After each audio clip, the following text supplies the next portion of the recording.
من يومين اتنين بالظبط في حيوان مصري اسمه الوشق قرر ان هو يعدي الحدود المصرية ويعد كام جندي من البعدة اللي ما يتسموش.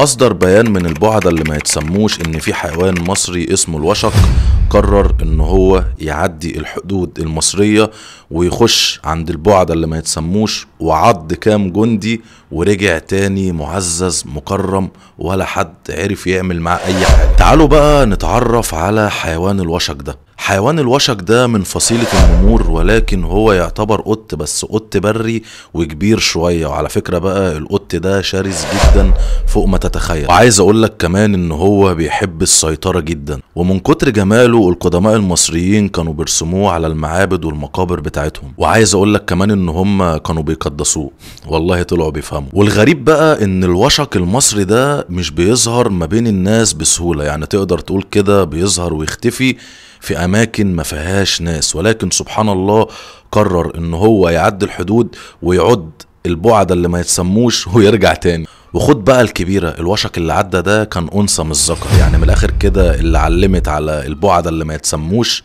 كانت انثى، والظاهر كده ان هي كانت رايحة توجعهم وتديهم درس يتعلموا منه.